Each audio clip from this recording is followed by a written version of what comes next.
My dear masters, my dear friends, my dear thoughts. தியானம் என்பது மிக்க மிக்க முக்கியமானது. தியானம் இல்லை என்றால் 1000 நஷ்டங்கள் நமக்கு கிடைக்கும். அதுல தியானம் செய்தால் 1000 நஷ்டங்கள் கிடையாது, 1000 நன்மைகள் லாபங்கள் என்பது நாம பெற முடியும். எல்லாருடைய வாழ்க்கையிலும் நமக்கு வெற்றி என்பது முக்கியம். அது தொழிலாகட்டும், மாணவனாக இருக்கும் போது நம்முடைய படிப்புல ஆகட்டும், வீட்டுல வேலை செய்யும் போது, இல்லத்தரசியாக இருக்கும் போது அங்கேயும் வெற்றி என்பது முக்கியம். ஒரு இல்லத்தரசி இருக்கும் போது அவருக்கு வெற்றி என்பது என்ன அப்படின்னா, குடும்பத்தில் ஆனந்தம், குடும்பத்தில் ஆரோக்கியம் இருக்கு அப்படின்னா அந்த வீட்டுல இருக்கும் அந்த அம்மாக்கு தான் வெற்றி. எல்லாருக்குமே வெற்றி என்பது வேணும், எனக்கு வெற்றி வேணும் அப்படின்னு சொல்லி கேட்கிறோம். ஆனா எல்லாருக்குமே வெற்றி என்பது கிடைக்கணும். ஆரோக்கியம் இருந்தால் ஆனந்தம் இருக்காது, ஆனந்தம் இருந்தால் ஆரோக்கியம் இருக்காது. இது ரெண்டு இருந்தால் வேற எங்கேயோ பிரச்சனை. இது எல்லாம் எதுக்காக அப்படின்னா, கமிட்மெண்ட் என்பது நமக்கு இருக்கணும். எல்லாரும் சொல்லுவாங்க, ஒரு விஷயம் நீங்க முடிவெடுத்து இது செய்வேன் அப்படின்னு சொல்லி நினைச்சால் அது செய்யணும், ஆனா செய்ய முடியலையே. ஏதோ ஒரு தடை வந்தால் ஸ்டாப் பண்ணிட்டோம், பண்ண முடியாது.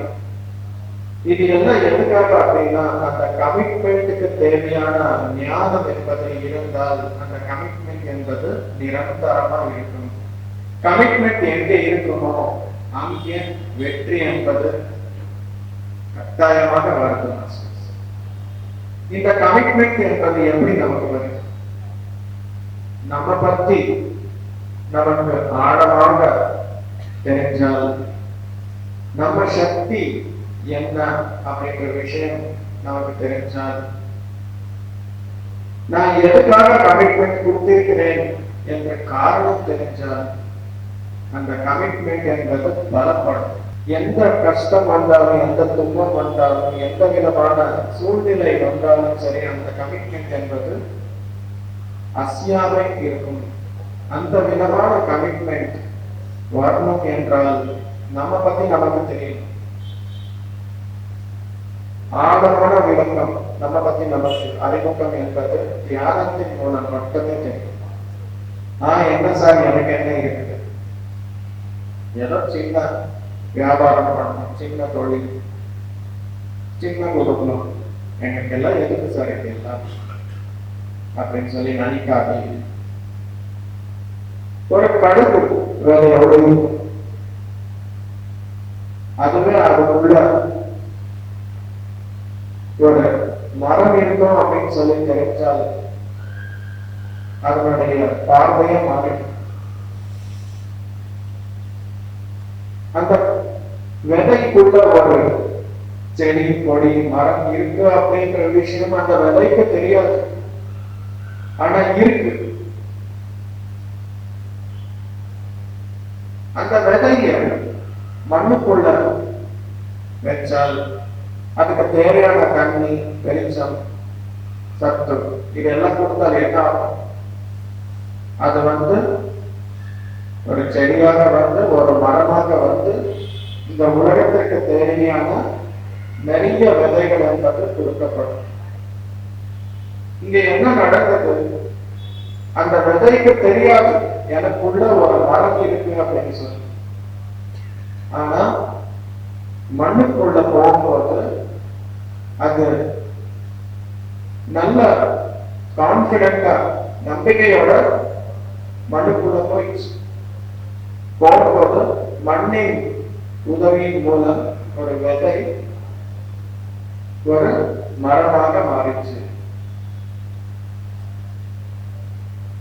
அதே போல் நமக்குள்ள எத்தனையோ ரகசியங்கள், எவ்வளவோ சக்திகள் இருக்கு.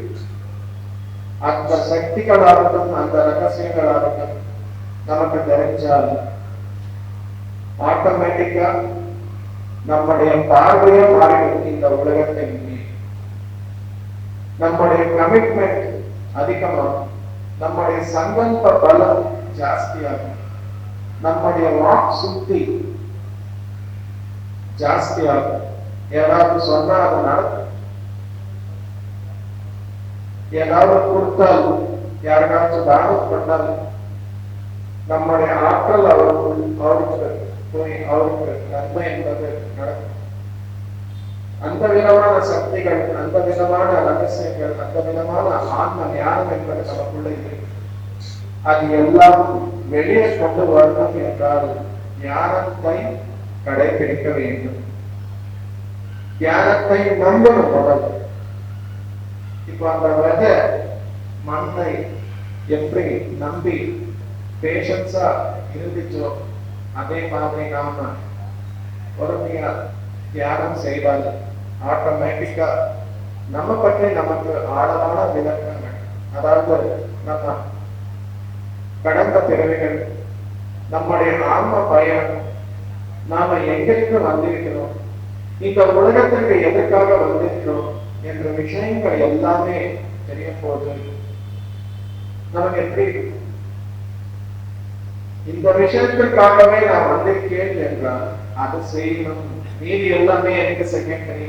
மீதி எவ்வளவு காஸ்ட்லியான பொருள் இருந்தாலும், எவ்வளவு அழகான பொருள் இருந்தாலும், இது என்னுடையது கிடையாது, என்னுடையது இந்த வேலை தான் அப்படின்னு சொல்லி நினைக்கும் போது கமிட்மெண்ட் வராதா நமக்கு?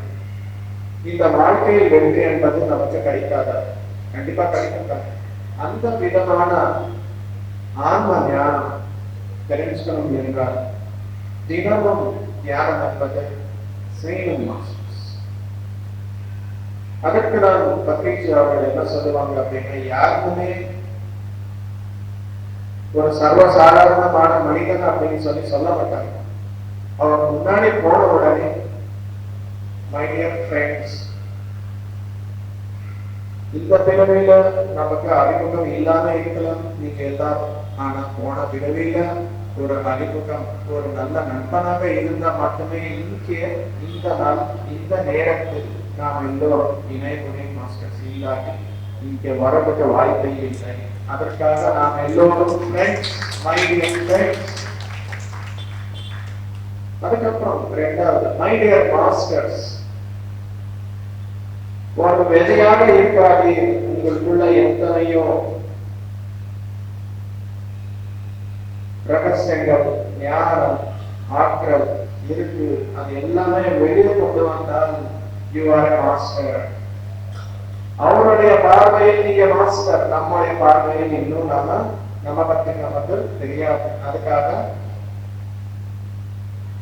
நாம ஒரு சாதாரணமான மனிதன், நான் ஒரு சின்ன தொழில், நான் ஒரு சின்ன வியாபாரம் வச்சிருக்கேன், எங்களுக்கு எல்லாம் எங்க சாத்தியம் சாமி, நாங்க எல்லாமே இல்லத்தரசி, எங்களால முடியாது. நம்ம பத்தி நமக்கு தெரியாத நேரத்தில் இந்த மாதிரி தான் இருக்குமே நம்முடைய வார்த்தைகள் எல்லாம். போன பிரிவில பார்த்துட்டு வச்சுக்கோங்க, நாம யாரு, எந்த ஊர்ல இருந்தோம், எதற்காக இருந்தோம், அந்த பிரிவுக்கு இந்த பிரிவுக்கு என்ன கனெக்ஷன், இந்த சூழ்நிலைக்கு போன பிரிவில் உள்ள சூழ்நிலைக்கு என்ன தொடர்பு அப்படின்னு சொல்லி பார்க்கும் போது, ஓகே இது செய்வதற்காக தான் வந்திருக்கிறேன் அப்படின்னா போது அந்த மாஸ்டர் என்பது வளர்த்த வெளியில வரக்கூடிய மாஸ்டர்.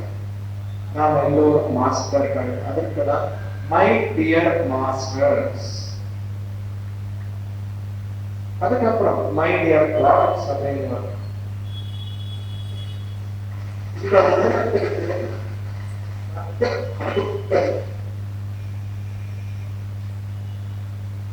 இந்த உலகத்திற்கு மனித அனுபவங்களுக்காக வந்த கடவுள்மார்கள் நாம் எல்லோரும். மேல உலகங்கள்ல நம்ம கிட்ட எல்லாமே இருக்கு, ஆனா அங்க இந்த பௌத்திக உடல் என்பது இல்லை. பௌத்திக உடல் இல்லை அப்படின்னா தமிழ்நாட்டுக்கு வந்தா வெண்பொங்கல் சாப்பிட முடியாது, சாம்பார் சாப்பிட முடியாது, இட்லி சாப்பிட முடியாது. இது எல்லாம் சாப்பிடாம இருந்தா நம்மளால முடியுமா? முடியாது. இதெல்லாம் சாப்பிடணும் அப்படின்னா என்ன வேணும் நமக்கு? இந்த பௌத்திக உடல் வேணும்.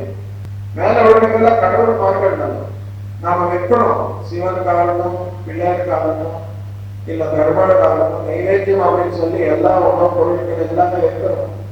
அவங்களுடைய பெயர் சொல்லி நாமே சாப்பிடணும்.